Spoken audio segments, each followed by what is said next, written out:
मैं अभी आप लोगों को डीएचसीपी सर्वर के बारे में बता रहा था। तो डीएचसीपी सर्वर की डेफिनेशन में बता रहा था कि DHCP server stands for Dynamic Host Configuration Protocol. That is a network protocol used on IP network where a DHCP server automatically assigns an IP address and other information to each host on the network. मतलब कि DHCP server हमारा वो main server होता है जो हमारे client PC को automatically IP address network में प्रोवाइड करता है। उसके बाद हम देख रहे थे डीएचसीपी में क्या क्या कंपोनेंट होते हैं। तो पहला कंपोनेंट होता है डीएचसीपी सर्वर। डीएचसीपी सर्वर वो पीसी होती है जो हमारे क्लाइंट चाहे होस्ट कंप्यूटर्स को आईपी एड्रेस प्रोवाइड करता है। उसके बाद आते हैं तो वो है डीएचसीपी क्लाइंट। क्लाइंट हमारे वो एंड पॉइंट्स होते हैं जो कॉन्फ़िगरेशन इंफॉर्मेशन हमारे सर्वर से ऑब्टेन करते हैं, प्राप्त करते हैं। ये हमारे कंप्यूटर हो सकते हैं, मोबाइल डिवाइसेस हो सकती हैं, आईओटी एंड पॉइंट हो सकते हैं, मतलब जो कुछ भी हमारे नेटवर्क से कनेक्ट है जिसको आईपी की जरूरत है, ये सारे हमारे क्लाइंट होंगे, डीएचसीपी सर्वर के क्लाइंट होते हैं। उसके बाद आते हैं तो अब नेक्स्ट चीज है आईपी एड्रेस पूल। इसको हम लोगों ने कॉन्फ़िगर करके देखा भी है कि आईपी एड्रेस पूल क्या होता है। The range of addresses that are available to DHCP client, मतलब आईपी एड्रेस की वो रेंज जो डीएचसीपी क्लाइंट के लिए अवेलेबल होती है वो होता है आईपी एड्रेस पूल। नेक्स्ट है सबनेट। सबनेट सबको पता है सबनेट मास्क क्या होता है। Subnet mask determines that how many bits are net bit and how many bits are host bit. So Host IP network can be partitioned into segment known as subnets. And lease का मतलब वही है IP जो lease पे मिलती है computer को। The length of time for which a DHCP client holds the IP address information. मतलब वो टाइम जितने टाइम के लिए हमारे क्लाइंट को आईपी एड्रेस प्रोवाइड होती है वही चीज कहलाती है लीज। अब देखते हैं कि डीएचसीपी सर्वर के क्या क्या बेनिफिट्स होते हैं। तो सबसे पहली चीज है एक्यूरेट आईपी कॉन्फ़िगरेशन। जैसे कि हम मान लो स्टैटिक आईपी दे रहे हैं, तो ऐसा भी हो कि हम गलती से सेम आईपी दो कंप्यूटर को असाइन कर सकते हैं, लेकिन यदि हमने डीएचसीपी सर्वर बना रखा है तो उसमें कोई किसी तरीके की गलती होने की गुंजाइश नहीं है। हमारा server accurate IP configuration client PC को प्रोवाइड कर देता है। और रिड्यूस्ड आईपी कॉन्फ्लिक्ट होने की भी प्रॉब्लम नहीं आती है। आईपी कॉन्फ्लिक्ट का मतलब ये होता है ना कि यदि दो पीसी को हम सेम आईपी देते हैं तो आईपी कॉन्फ्लिक्ट हो जाती है। तो हम यदि स्टैटिक दे देंगे तो ऐसी प्रॉब्लम आएगी, लेकिन डीएचसीपी सर्वर ऐसी गलती नहीं करता है। एक आईपी असाइन कर देता है तो वो आईपी दूसरे पीसी को असाइन नहीं करता है। तो इस वजह से नेटवर्क में आईपी कॉन्फ्लिक्ट की भी प्रॉब्लम्स नहीं आती है। ये आप लोग याद कर लीजिएगा, DHCP server uses UDP port number 67 for the destination server and UDP port number 68 for the client. ठीक है ना, ये याद कर लीजिएगा, 67 68 पोर्ट नंबर पे ये काम करता है। अगला मेन और सबसे इंपॉर्टेंट टॉपिक है डोरा। डोरा क्या होता है? डोरा का मतलब होता है D for discover, O for offer, R से request and S for acknowledgement या असाइन। डोरा वो प्रोसेस होती है जो एक क्लाइंट और एक सर्वर पीसी के बीच में होता है। जैसे कि मान लीजिए कि हमारा डीएचसीपी सर्वर है और ये हमारा डीएचसीपी क्लाइंट है। तो जब हमारी क्लाइंट पीसी ऑन होती है, बूट होती है, तो वो अपने मैक एड्रेस को ब्रॉडकास्ट करके ढूंढती है। ये डिस्कवर की प्रोसेस होती है कि भाई कोई ऐसा सर्वर है जो मुझे आईपी एड्रेस प्रोवाइड कर दे। जब इसकी रिक्वेस्ट सर्वर पे जाती है तो सर्वर हमारा ऑफर करता है कि ठीक है भाई आप ये हमसे ये वाली आईपी ले लो। फिर डीएचसीपी क्लाइंट रिक्वेस्ट करता है कि ठीक है आप आईपी हमें दे दो। उसके बाद ये डीएचसीपी सर्वर उस आईपी एड्रेस को प्रोवाइड कर देता है। तो टोटल इसका कहने का मतलब ये हुआ कि नेटवर्क में क्लाइंट को सर्वर से जो आईपी ऑब्टेन करने की जोड़ने प्रोसेस होती है वो डोरा प्रोसेस कहलाती है। समझ में आया? ये यूडीपी पोर्ट मतलब यूजर डेटा मतलब हमारा जो सर्वर होता है ना, प्रोटोकॉल जो होते हैं वो किसी न किसी पोर्ट एड्रेस पे काम करते हैं ना। जैसे एचटीटीपी होता है तो वो पोर्ट 80 पे काम करता है। जो उसी तरीके से इसका पोर्ट एड्रेस है, कोई भी प्रोटोकॉल हो वो किसी न किसी पोर्ट एड्रेस पे ही वर्क करता है। उसी के तरीके से ये DHCP का पोर्ट एड्रेस 67 एंड 68 है। 67। सर्वर साइड से 67 है और क्लाइंट साइड से 68 है।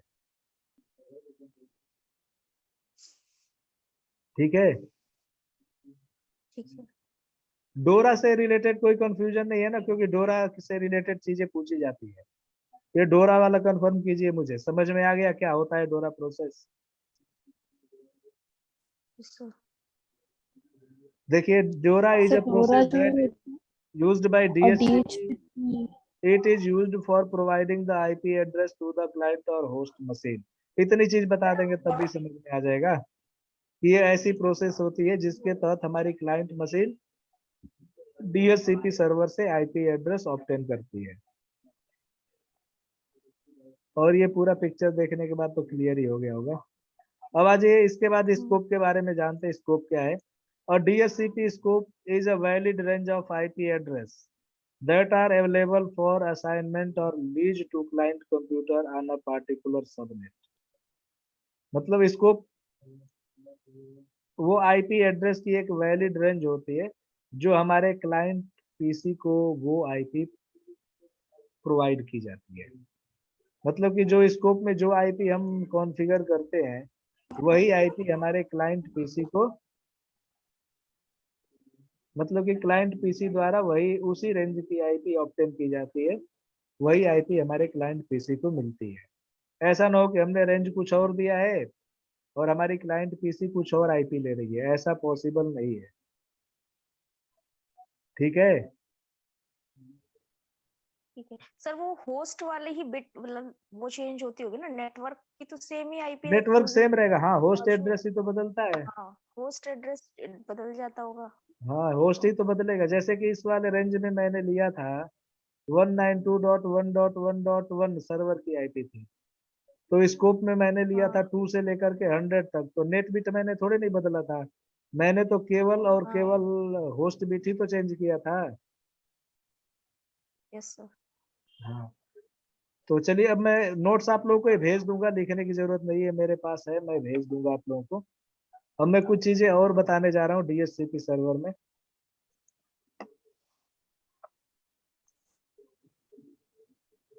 इसके बाद आते हैं ये इस रिजर्वेशन पे। रिजर्वेशन क्या होता है? रिजर्वेशन का मतलब ये होता है ना कि आप किसी IP को चाहते हैं कि वो किसी पर्टिकुलर IP के लिए रिजर्व हो जाए, PC के लिए, सॉरी IP नहीं PC के लिए, मैं दोबारा बोल रहा हूँ। जैसे कि हम चाहते हैं कि एक पार्टिकुलर IP किसी एक पार्टिकुलर PC के लिए रिजर्व हो जाए, तो उसके लिए हम रिजर्वेशन लगाते हैं। अब मैं प्रैक्टिकली दिखा रहा हूँ रिजर्वेशन लगेगा कैसे। यही रिजर्वेशन पे राइट क्लिक कीजिएगा एंड न्यू रिजर्वेशन पे जाएंगे और यहाँ पे रिजर्वेशन का नाम दे देंगे कोई भी। जैसे मैं लिख रहा हूँ माई इम्पोर्टेंट PC, मेरी इम्पोर्टेंट PC है और जिसको मैं चाहता हूँ कि उसको हमेशा 100 IP मिले, तो यहाँ पे उसका मैक एड्रेस मुझे ऐड कराना होगा। तो जैसे मैं 7 PC को कराने चाह रहा हूँ तो इसका मैक एड्रेस मैं ऐड करूंगा। यहाँ पे CMD पे आएंगे और यहाँ कमांड रन कर दोगे गेट मैक, गेट मैक। तो ये हमारा मैक एड्रेस है 000C। तो इस मैक को मैं यहाँ डाल रहा हूँ, याद रखिएगा 000C 2967C8 है या 0 है? 8 है, 8। C856। यहाँ पे गलत होगा ना तो नहीं लेगा, याद रखिएगा। तो मैं देने जा रहा हूँ 000C। देखिए 00-0C 00 हाइफन आगे क्या था, चलिए देख ले रहे हैं क्या है। 29 2967 हाइफन 29-67 हो क्यों नहीं रहा, 29-67 फिर hyphen hyphen C8 C8। C856 है ना। हाँ उसके बाद से C856। C8-56। अब मैं यहाँ पे ऐड करा ले रहा हूँ। करे तो unique identify you have entered may not be करे, डू यू वांट टू, ये कुछ गलत है इसमें, C8 नहीं C0 है क्या शायद ये।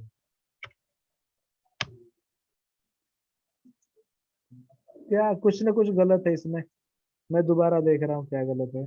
0000C, ये लग रहा है मैं OC लिख दिया हूँ क्या। यस सर, ओ लिख दिया आपने। 0C, और ये था C8 था। 8 8। हाँ। अब मैं ऐड करा रहा हूँ, देखिए इस बार सही था तो तुरंत ले लिया। अब देखिए मैं इधर एक आईपी को दोबारा रिफ्रेश करने के लिए मैं चाहूंगा कि दोबारा डोरा प्रोसेस चले, तो यहाँ पे कमांड रन कर रहा हूँ IP कॉन्फ़िग /release, मतलब इस आईपी को छोड़ दो और तुम दूसरी आईपी के लिए रिक्वेस्ट करो RENEW। पहले मैं रिलीज चलाया हूँ और दोबारा रीन्यू चला रहा हूँ डोरा प्रोसेस दोबारा स्टार्ट करने के लिए। या तो इसके लैन कार्ड को भी हम चाहे तो डिसेबल करके इनेबल कर सकते हैं। शायद आईपी तो इसने नहीं लिया, इंटरनेट वाली आईपी उठा लिया। मैं दोबारा कर रहा हूँ, देखिए इस नेटवर्क में 2 DHCP सर्वर है ना, एक हमारा इंटरनेट वाला और एक हमने जो बनाया है वो वाला। इसी वजह से ये बार बार वो भी आईपी उठा लेता है। तो आप लोग ना इंटरनेट डिस्कनेक्ट करके देख लीजिएगा, ठीक है। हेलो,